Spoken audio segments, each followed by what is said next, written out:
Liga actually was back over the weekend, and many Bundesliga fans, Felix Manyindo, was happy to watch Bayern Munich play, and of course other teams in the Bundesliga. Only that, for me, what I didn't like were the subs. They are so far away from each other. My name is Ruben MP Machividango, and I'm glad that you came through the weekend very okay. I promised here on Friday that we shall have William Bleak. The man, actually, he's the head of the Uganda Olympic Committee. He will be talking to us.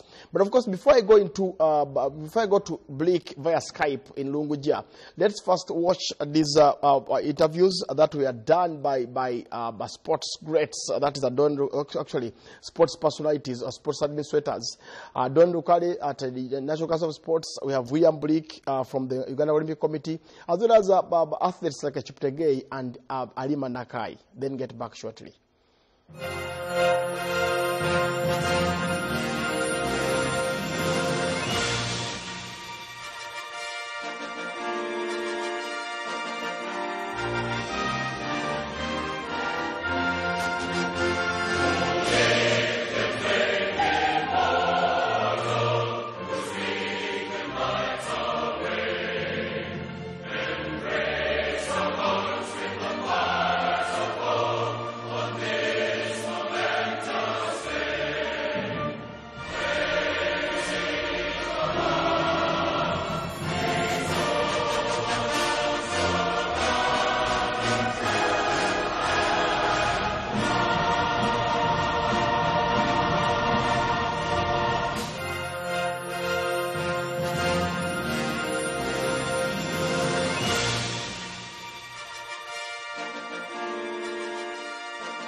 Great messages from sports personalities and, of course, administrators. Honorable Hampton Oboa, we had William Bleak from UOC, Don Rukale, National Council of Sports, we had Eguero from the General Secretary, National Council of Sports, as well as so many other athletes. Like I said, we'll be joined by William Bleak, the boss at UOC, to talk to us. And, of course, let's straight go to William. William, good morning. Good morning. How are you, Ruben? I'm very fine. How are you today? How are you, UBC viewers? UBC viewers are okay, including yourself, actually. We are happy that you are actually watching UBC TV. I watch the news every day at 8 p.m. Oh, that's very good. That's very okay. Good to have you on the show, Bleak. Thank you. So we go to our first question. Tell us how life is like for you during these days of lockdown. Basically, what is your average day like lately?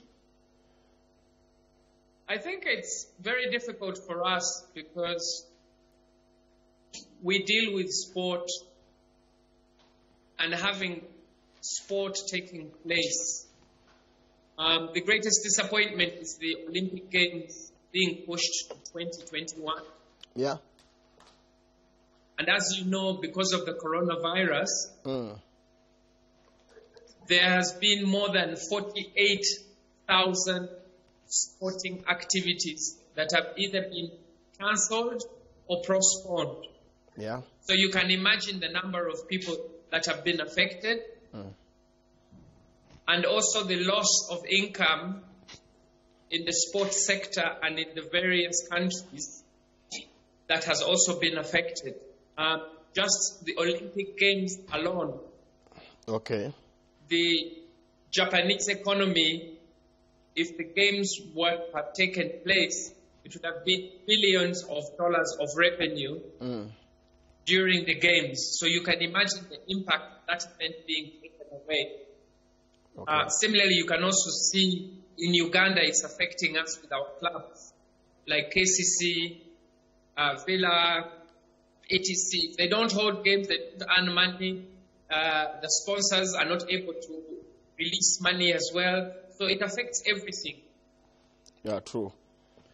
It is clear, Bleak, that sports was affected by COVID-19 pandemic. But from you, I want to hear how Olympic sports. Okay, I know dollars were lost, but let's look at our focus on our athletes, those who qualified for the Olympics. What is their fate now? Between now and next year, how can they keep fit? How can they be hopeful? And how can they survive? The first thing is, as you know, the Olympic Games were pushed to next year. Yeah. About 56% of the qualification events had taken place. That means the IOC with the international federations are sitting down to negotiate when the other qualifying events will be. Okay. As you know, I sit on the boxing task force, which manages boxing for the Olympics. And we are also in the process of seeing a convenient date when events like the one in Europe that started and it's cancelled, and the World Championships that were supposed to be in Paris, we're looking for a convenient time when they can take place. And that affects us here because our athletes, number one, cannot have group training. Yeah. Number two, the athletes have to do individual training. Okay. So it becomes more difficult if you can't train with your coach as a group and you're having personalized training. But the majority of our athletes are from athletics and they can do individual training. Okay. We, as the Olympic Committee, next week are going to see how we will be discussing with the IOC. Yeah. And we will be assisting qualified athletes and the athletes who are intending to qualify. Okay. So, as I said, it is a very difficult time. Finances are an issue, but we've advised our athletes to have personal programs, personal fitness, so at least they can be able to maintain their fitness and not lose any morale. Okay, William, but please tell me, if you can, how qualifiers are going to be handled. For as far as I know, Uganda had, for instance, qualified about 17 athletes, including a boxer, and of course a plethora of athletes. So many have actually qualified, and now I don't know if we need to qualify other athletes. About the 17 who had qualified, what is their fate, and those who are in the line to qualify? So what have you organized for them as UOC? The 17 who have qualified will go to the Olympics. Okay. The qualifiers will not be they will not be done again. That's the good news, which means that they now have to continue practicing. We have about another 20 who are probable. We call them probables. They are training, and they will have an opportunity to qualify. Okay. So we will be waiting for the IOC, in conjunction with the international federations, to be able to give us suitable dates when qualifiers will be able to take place. For example, athletics we've had, and the qualifiers will be in early January, February. Okay. And the IOC is still negotiating with international federations to see the other suitable dates. Okay. So they will still have an opportunity to qualify, and those who have qualified will go to the Olympics. Okay. Going forward, we can't keep crying over a spilled milk, which for me here is the lost time. As a renowned administrator, how best are we going to catch up? I think the issue of what has happened and the circumstances we're in will force us to be more innovative. Yeah. So number one, we have to deal with the circumstances as they are today. So from a management point of view, we are now exploring more opportunities of how we can do things online. The training courses, the training programs, the meetings. When you do things online, one, it is cheaper, and two, it is almost instant. So you find that the operational costs will reduce. So from an administrative point of view, this may be a blessing to help us cut costs and work in an innovative way. But for the athletes, it becomes a bit more difficult because, one, they will be allowed to go back for events, but most likely the crowd will be far less. In other words, instead of having 10,000 people, because of social distancing, there might be 2,500. Okay. So the atmosphere in a stadium that would have morale boosted the athletes will probably diminish because of the social distancing. However, on the other side, the online viewership will go up. And as you know, for the Olympic Games, 90% of the revenue from the Olympics is from broadcasting. So perhaps we might have to now be more innovative how we can use social media platforms to communicate to the people. Okay. Please update Ugandans and the world about the $80 the International Olympic Committee plans to give its members.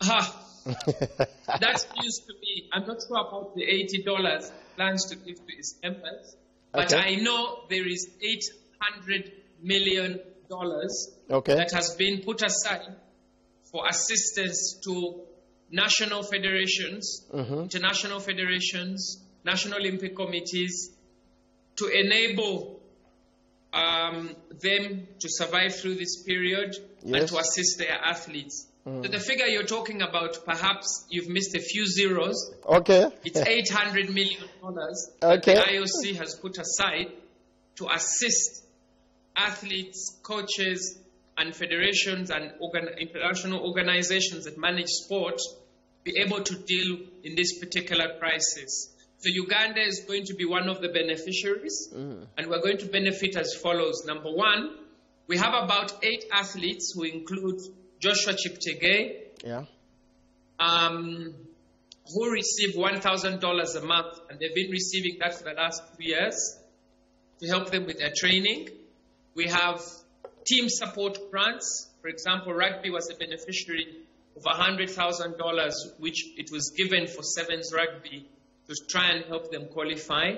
And we've got other athletes we've been assisting with air tickets and support to go and train. The good news is that support is going to continue until next year. It's not going to stop as of last month when it was supposed to have stopped. It's going to continue next year. Try and facilitate everyone be able to move. So there are many initiatives from the $800 million that different countries, different organizations, different athletes will benefit differently depending on their requirements. Okay. That's a good one, William. I really like it when you explain to Ugandans and you break it down very well. My apologies for saying 80. Of course, it's $800 million US dollars, not $80. My apologies there, Blake. There. But of course, please, if you wish to tell us how you think decision made by government to place Don Rukari at NCS will improve Sport 6. Okay, the question is, the government hiring the minister coming out with the new NCS board and taking away Don Rukari from UOC. Do you see that move as a wise move for National Council of Sports, or you wanted Don more than National Council of Sports? I think, number one, he has not been taken away from the Olympic Committee. Okay. Because he's still Secretary General of the Olympic Committee. Okay. By virtue of his appointment as chairperson of NCS, he cannot be president of the Swimming Federation. So he has been taken away from swimming, but not from the Olympic Committee. That's the first point. The second point is there is no harm in someone managing UOC and also National Council of Sports. Okay. As you know, my opinion is Donald is very qualified. Since we took office, we had a deliberate policy as sports administrators Yeah. to revolutionize how we manage sports. And one of the things we did is we went back and studied sports management. Okay. So I have a master's in sports organizational management, and Donald also has a master's in organizational sports management. Okay. Having a structured approach in how you manage anything and being qualified increases your ability to perform in a structured manner. So Don is very qualified, he has the experience, and he has the passion. Okay. That's number 2. Number 3, I think Don being at UOC and National Council Yeah. will help align sports in the country. He becomes a very important link between government and the National Olympic Committee, which hasn't been there for the past 10 years. The past 10 years have been terrible for me as the head of the Olympic Committee because we spent a lot of time fighting with National Council of Sports. Okay. And I'm very happy that the new minister, Honorable Samson Ogoa, Yes. came in, looked at the situation, he asked for advice, he's willing to work with us, Yeah. and I've made a very wise decision, in my opinion, to appoint someone who is technically qualified, who has the experience and has the passion and is in the system. It's very important for someone to understand what they're dealing with by having the relevant experience and qualifications. So him being at UOC and National Council, I think is a blessing to the sports industry, and it will help strengthen both institutions. So we have one language. We do not have a national sports strategy that has been agreed upon by UOC Okay. and National Council. So you find that both organizations should be in line and synchronized in their operations despite having different responsibilities. We prepare athletes for major events, Olympic Games and Commonwealth. Okay. And the government deals with federations to manage grassroots sports development across the country. Yeah. But bringing both elite and development together is the most logical way. And I think having one person who sits in both offices will help people even understand what it's all about. Wow, William, that's a good one. That's a good one. Of course, Don Lukali is watching from Muyenga, and I'm pretty sure that the compliments, he has actually taken them on well. But William, there's a message from sports personalities and administrators I want you to watch. Then don't go off. First watch these messages, and we'll get back shortly.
Beatrice Aikoru, regards to you, of course, and so many others at the National Council of Sports and, of course, Uganda Olympic Committee. We've been talking to William Bleak, and, of course, he's still online. William? How are you? Have you watched the messages? I have, and I'm very happy that you're partnering with us to be able to create greater awareness about the COVID-19. Okay. I think it's very important for Ugandans to be inspired by the elite athletes, and the role they play to inspire and motivate can help save lives. So I want to thank UBC for being so kind to us, to partner with us to spread a very important message. Okay. And this will be sent to the IOC, as you know. So we're very, very appreciative. And Uganda is one of the countries that are being used as a benchmark in the conveying of messages. So I want to thank you very, very much for your assistance, Ruben, and John Barnes and the entire team at UBC. Thank you so much, Bleak. I'd actually love to get your final remarks. Time is not our best ally, Bleak.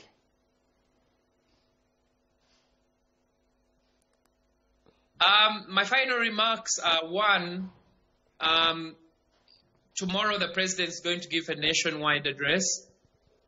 He may lift restrictions, and eventually in a couple of weeks or a month, we may seem to go back to as normal as possible.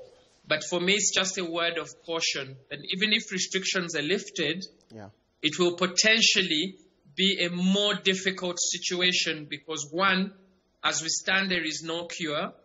And then people will be allowed to go back to their normal environment. So potentially, the likelihood of contracting the virus will be even higher if we start going back to normal lives. So people must understand that lifting of the lockdown doesn't mean the situation is better because there is no cure. Okay. People need to be more vigilant. The mask is extremely important. The shaking of hands and the social distancing is going to be part of our lives until there is a cure that is found. Okay. So people just need to understand that concept, that because they've lifted the lockdown, it doesn't mean everything is going to go back to normal. It's far from normal, and people have to be a lot more vigilant. Thank you so much, William Frederick Bleak, for talking to us this morning. And send regards to your family. Tell them that UBC loves them. And, of course, let's keep safe. Let's sanitize. And, of course, let's keep that social distance. Only that can save us from COVID-19 pandemic. Absolutely. Okay, and thank you very much for your time. Okay, welcome, William Frederick Bleak, the president of the Uganda Olympic Committee, talking to us this morning. And, of course, him praising Don Lukari. I know Don Lukari is somewhere in this sitting room in Muyenga, smiling and feeling big. But I'm joined by the ambassador, that is Jagen Soka Raj, to take us through COVID-19 updates. And, of course, I'm pretty sure that by the time the president comes on air to speak to us, maybe Jagen has something to tell us this morning. Good morning. Thank you so much, Ruben. Good morning to all our viewers, and of course to Arthur Bleak, where he is. William Bleak. Rather William Bleak this morning, yeah. Of course, he did actually mention a few things about how sportsmen have actually tried to convey the message that COVID-19 is real, it's deadly. We need to follow government guidelines through the Ministry of Health. So, again, the tabs that were given a couple of weeks ago, or 45 days ago by His Excellency the President, should we still follow the guidelines, or maybe now we can relax and say we have defeated the virus? Just like Blake has actually said, we're all excited about maybe lifting lockdown, but we are still potentially in problems because when we just get back to our normal old ways, we might slide into a much more terrible situation. So we need to see how to manage this thing steadily and slowly, because even when the minister was there last week on Thursday, and she confirmed to us that we do not have infections within our communities, that does not really make us very secure when we have problems in the neighborhood. You see what is actually in Kenya.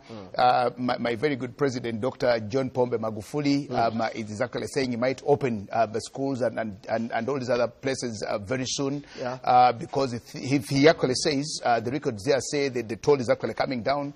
But I think we need to go slowly and steadily. And this is actually teaching us that's one thing that we are looking at, which leaders are actually really minding about their people vis-a-vis the economy, because many of us actually talk about losing businesses, losing jobs, losing all the things.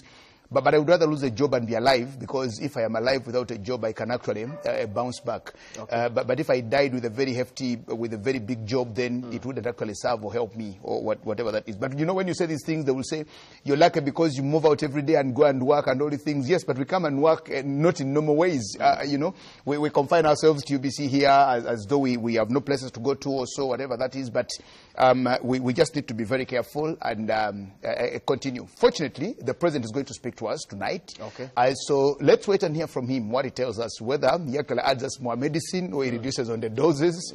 But whatever comes, we shall abide and go by what he says. Okay, well, that's a good one, the agenda. And of course, he actually did mention something I wanted to hear from you as well, the agenda. His Excellency Pombe Magufuli saying that God is the one who's going to protect us from this pandemic. How true is that? Can God come really and intervene in this, or we need to take the serious measures? How can God mix with science? The Bible says in Isaiah 33:22. Have you read that scripture? Old Testament or New Testament? No, Isaiah is in the Old Testament. Isaiah 33:22, the Bible says, okay, God is our judge. He is How are you the who? God is our judge. He is our lawgiver. Okay. He is our king. And for that, it is him who will save us from this pandemic. Ultimately, by and large, God is the savior of the world. Okay. That's why today, with all your monies, with all your resources, with all your everything, you've been hiding in houses. Presidents have been hiding. Prime ministers have been hiding. Queens and princesses and everybody has been hiding. Life has gone. Even the Igbo's in Nigeria are hiding. The Igbo's in Nigeria are hiding. The sorcerers are hiding. The religious leaders are hiding. God is holding the world in his hands. Okay. And that's the only message. So should we resort to God and try pray to him hard that you can be saved from this pandemic? Yes, we pray to God, but so scientists shouldn't go to laboratories to get the vaccine? No. They should pray to God? No. We actually pray to God to help the scientists to find a vaccine for us. Okay. I pray every morning, but I also pray for the scientists. I pray for all our scientists. There's so many that we have, those that we normally have in UBC here, to give us a solution. Just like I pray and go and eat. I pray and go and bathe. I don't pray that my body gets clean. I pray and put on clothes and all these things. So okay, we need God. Yes. We need God in this thing because it's a pestilence. It's a problem. So we need to pray to God to heal our land, but we also trust scientists. And actually, I ask that we pray and do everything. If you're sick, swallow your medicine. Okay. If you're given tablets to swallow, if you're given medicine to swallow for whatever, anything, swallow them and believe God to actually use the medicine for you to be healed. So we can't get all the other things and say we'll only look to God and pray to God and everything happens. No, that is actually not faith, but foolishness. You're good. You see, the opposite of faith. No, the opposite of faith is actually foolishness. Okay. If you do not use faith, then you become foolish. So you do the foolish things in the guise of actually using faith. Okay, before we go into the foolish and faithfulness, the agenda, give me extra. What do you have for us? Today, I am actually hosting Lilian Moreko. Lilian Moreko is the Executive Director of the International Coalition of Women Living with HIV/AIDS in Eastern Africa. Yesterday, UBC hosted the Candlelight Memorial Day. It happened yesterday, and Lilian was supposed to be one of those panelists, and she didn't get through to us, so she's here. And we're just carrying the discussion of this Memorial Day because you need to know many things. One, we're looking at how to actually manage HIV/AIDS at this time of the pandemic, because as we put all our efforts to fighting COVID-19, we are forgetting that we still have other problems that live with us that we also need to see how to manage, especially now people living with HIV/AIDS and their families and all these things. So that's what we're going to basically look at this morning. Anthony Tumwesije is actually watching UBC TV right now, and of course he's happy that you've lectured me. And given me knowledge of the Bible. Maybe I didn't have, according to him, I didn't have enough in my tank. No, don't be ashamed to ask me things of the Bible. I have the Bible in this small head. Anthony, thanks for watching UBC TV. Anthony, thank you so much for watching TV. Of course, every time Anthony watches TV, he gets excited that the Igwe is actually presenting his sport. Well, Jagena is up next, tracking through GMU Extra. But of course, join us tomorrow. We'll be here at 6:30 a.m. to give you more. And the president will talk to us, so let's wait and see what he has for us. And let's also not forget that the virus is here. let's sanitize, let's keep the social distance, and of course, let's avoid crowds. In that way, we can fight COVID-19 pandemic. Good morning.